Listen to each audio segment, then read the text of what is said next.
Hi, everybody, and welcome to this week's Menopause Matters Live, where we dive into the most pressing issues that women face during and after the menopause, so perimenopause and menopause.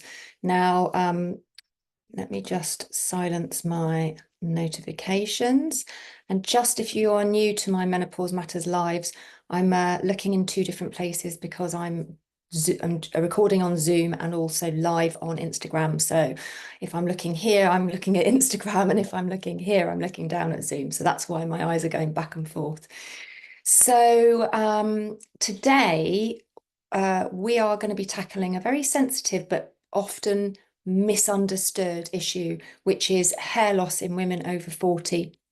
But before we get started, just a reminder, don't forget to save, like, and share this video, especially if you're watching it on Instagram. Your support really helps to get this valuable information out to women like you who need it. So please do that. And a second reminder, if you didn't know already, I've sent out emails and I have done a few posts, but I know that you don't see all the posts. I've got my upcoming masterclass on next Wednesday, the 18th of September, 7:30 p.m. British Summer Time. And it's called Fix Fatigue Fast, Your Roadmap to Unlimited Energy and Maximum Motivation for Women Over 40. And I only run it once every other month. So if you are free and that's a topic that you would be interested in, then do save your place. There is a recording, but you have to be registered to get the recording automatically. So make sure that you do register for it at least, and then you'll have a few days to watch it afterwards. Okay, so let's dig into the topic of hair loss. As I said, it's a very distressing, it's often a very painful issue for women, excuse me, especially for those over 40, because it becomes more common. But it's not just about losing hair, it's that emotional impact that's often overlooked. You may not know this, but around 40% of women, is estimated, experience some form of hair thinning or loss after they turn 40. And by the age of 50, it's up to 50%. So it really is a common problem. But the good thing is there are things that you can do, but you have to understand what's going on for you. And as everything with the body, there's always multiple causes. It's not just one thing. If you're looking for that one vitamin to fix it, you are barking up the wrong tree, because that's not how it works. One vitamin isn't going to fix it, as I'm going to explain. But despite the numbers, the 40% and 50%, it's rarely discussed. I think women feel quite isolated and don't really want to talk about it. There's an element of shame around it. So I have personal experience with it. I have always, from very young age, had the thickest hair. Like the shaft of my hair is very thick, and then I had a lot of it, loads of it, and almost to the point where it used to annoy me. But gosh, I wish I had never thought like that, because in 2021, after I lost my dad, probably 3 months later, I was thrown into, my body just completely went haywire, and my hair started falling out and falling out and falling out. And it took a long time for it to stop, and it stopped. And then, a couple of years later, it started again. And the first time I knew what it was, which I'll come on to, but by the second time, I really didn't know what was causing it, and it took quite a long time to work out what it was. I had my thyroid tested, I had bloods done, lots of different things, and eventually got to the bottom of what it was. But it took time, and I do this for a living. So, if you're not doing this and you haven't got the access to all the tests, etc., then it is very difficult. So let's talk about the effects of hair loss. I think, there's physical and there's mental effects of hair loss. The hair loss can be gradual, with thinning in certain areas, or it can happen really suddenly. And thinner hair receding hairlines, patchy loss. It just depends on what's the underlying root causes. But it's not just aesthetic concerns. There can be deeper signs of health imbalances. Your body is telling you when the hair starts to fall out or you're shedding too much, your body's telling you that there's an imbalance somewhere. And, you know, the impact of that imbalance isn't just with your hair. The hair loss can lead to anxiety, affects your self-esteem. Even for some women, it can cause depression, you know, if it's really severe. And for many women, their hair is kind of like part of their identity. It certainly was for me. Having the thick, you know, hair was something that I had always had, and it was part of me. Luckily, I didn't lose enough for it to be noticeable to others, but it was certainly noticeable to me. And, you know, you can feel like you're losing part of yourself. And I think that's on top of the feelings that you get with menopause in general, the changes to your body. Having this on top is really quite, you know, major for women. And I think we need to talk about it more because, you know, if for 50% of women are getting hair thinning by the age of 50, that's half of the female population. So it needs to be talked about. You're not alone, and there are things that you can do. So let's talk about some of the common causes of hair loss in women over 40. Number one, and these are in no particular order, so there's not one that is more common than the others, I don't think. It's thyroid issues. One of the biggest culprits is thyroid dysfunction, and it's usually underactive thyroid that affects the hair because everything in the body slows down when we have suboptimal thyroid function. Now, if you've watched any of my previous lives on thyroid, I've done a couple. If you want to find any of my previous lives, you can either look at them, if you're on Instagram, you can find them in my feed, but also on YouTube. I've got a YouTube channel, and you can find all of them there.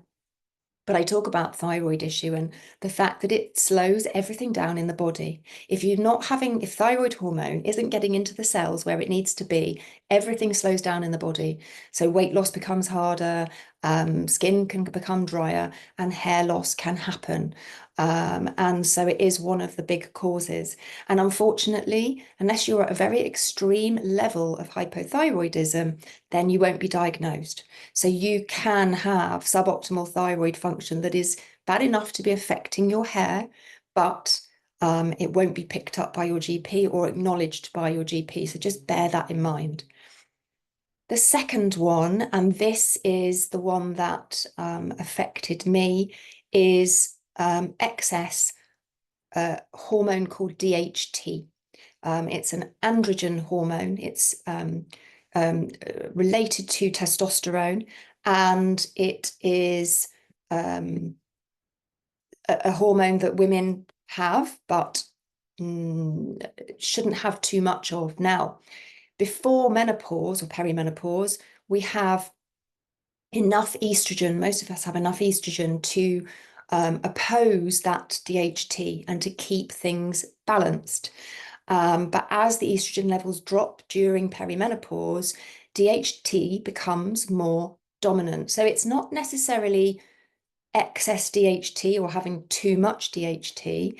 It's the balance of DHT with estrogen that is the main thing. Estrogen keeps DHT in check. And so if DHT becomes more dominant, it can affect the hair follicles and lead to thinning, especially around the kind of the crown of the head. So it can be anywhere from the around the front right the way back. So that is a common one, and it's not easy to identify, but it is, yeah, unfortunately, it is common. And I'll come on to things that we can do to resolve it afterwards. The third one is nutrient deficiencies. Now, if you've been following me for a while, you'll know that I am a big fan of mineral balancing and understanding what is going on in the body when it comes to minerals and vitamins. There are certain minerals that are really critical for your hair and hair production. Zinc is a big one. Iron and biotin are probably the top three, and then also vitamin D. They're essential for healthy hair.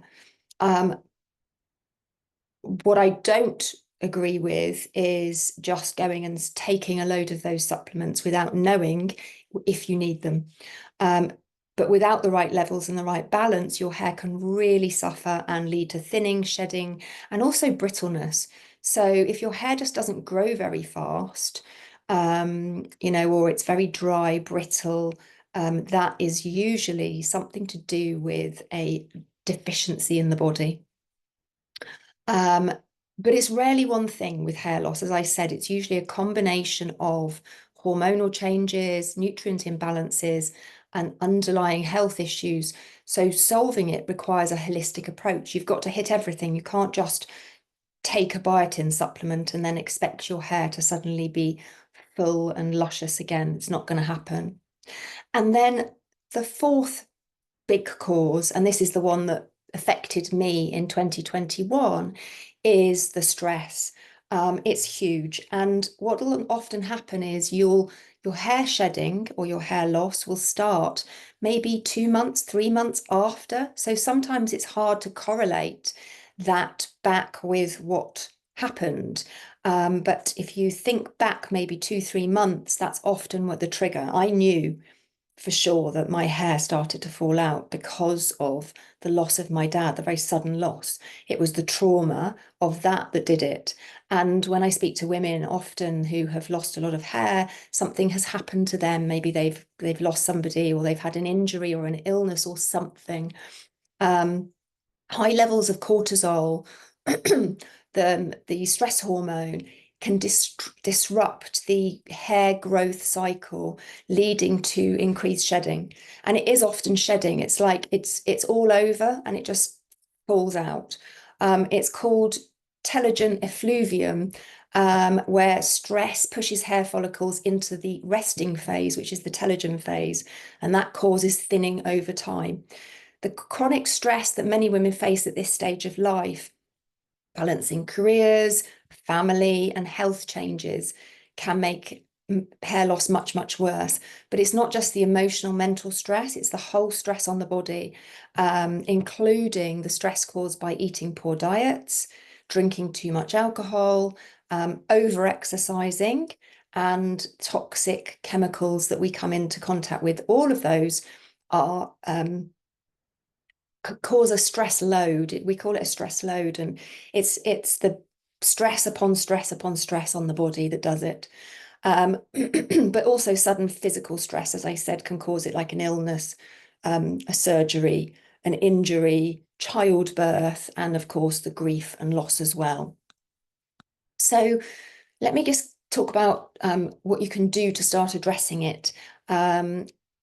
So first of all, nutrient support. The best way to do this is to test your minerals rather than guessing. There are plenty of supplements out there that are for hair loss. Lots of the big brands, if you go into Boots, there'll be combinations and they'll have some of these things in, like biotin and zinc, etc. And you can try them. I don't recommend it, because if you don't know what your levels are and the balance between your minerals are, then you may be making things worse. But it's totally your choice. And if you want to try that, that is an option.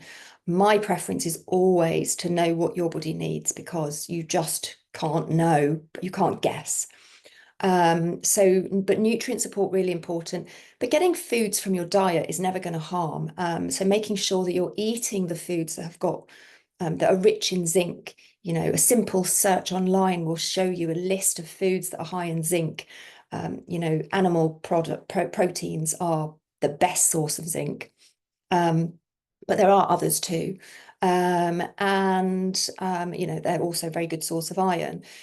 But yeah, I just don't, I'm not a big fan of just going and taking some random supplements.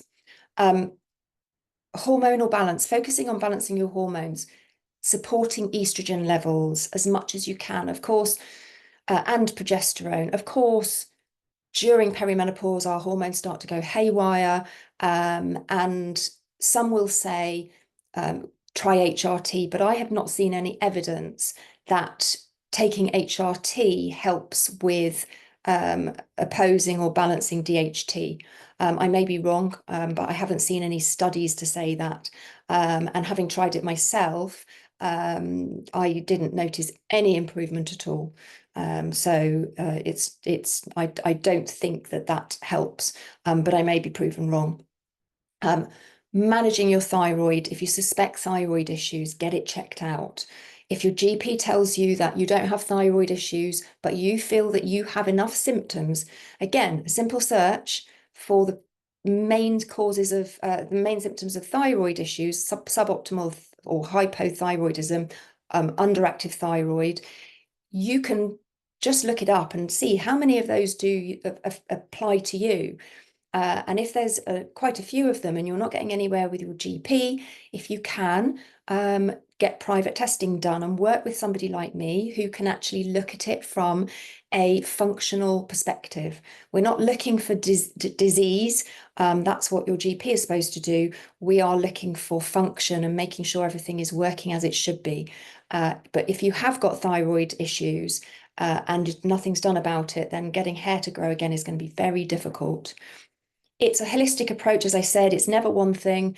You need to address it from multiple angles, the hormones, the nutrition, the stress, and overall health.